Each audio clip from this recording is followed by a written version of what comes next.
So the second example on the mechanism that we're creating is around drug discovery, right? So, multinational companies, pharma companies are keen to discover the next, great product, hopefully expensive product, right?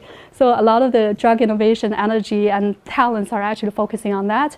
But then, at the same time, there are also a lot of people who are having HIV and TB and malaria who also need new drugs and better solutions, right?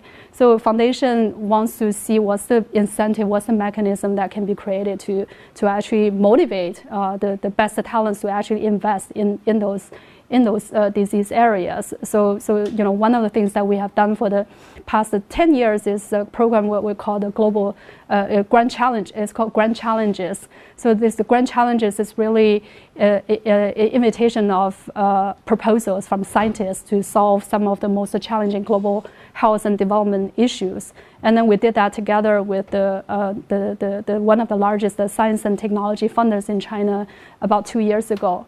And then we are actually upping the game, right, by doing this. So this is called the Global Health Drug Discovery Center. So this is basically a joint investments between the Gates Foundation, the Tsinghua University, and the Beijing municipal government. It's a physical building it's a physical facility that will be used to actually house hopefully the best talents in drug discovery. And then with a focus of finding new solutions for infectious diseases that are mostly affecting the global health outcomes. So we want to find a way to actually attract talents and the smartest into the space that matter to the outcomes.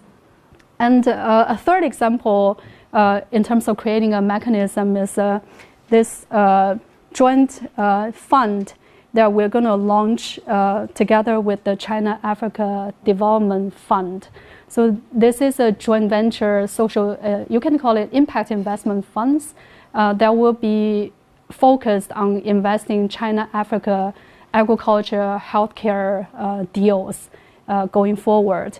So just a little bit of a background, China-Africa Development Fund is a subsidiary of the world's largest development bank, which is called the China Development Bank. So in short, CAD Fund, was created also about 10 years ago, and under this overall framework of China-Africa cooperation. I'm not sure how many of you actually know about that. So anyway, so that is a high-level government-to-government sort of a framework to show China's commitment to Africa's development. The reason we think that, and then CAF Fund itself is actually a $10 billion private equity funds. But the reason we think it's necessary to create a separate entity just for investing in agriculture and health is really because large financial institutions, especially government-owned financial institutions like CDB or the Import and Export Bank of China or China-Africa Development Fund, they're structurally not designed to do healthcare or agricultural type of deals, right? So especially if one is the deal size itself, right? So for banks like CDBs, the China Development Bank, they wouldn't look at anything, I guess, seriously under $100 million single investments. And for China-Africa Development Fund, they wouldn't look at anything under, single ticket under $20 to $30 million.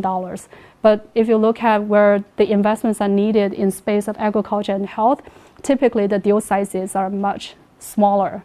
So far it has been super difficult for actually companies to actually get access to any of the government-funded programs to actually do this type of investments. And then the second reason for the need to do this is also because of the expertise required.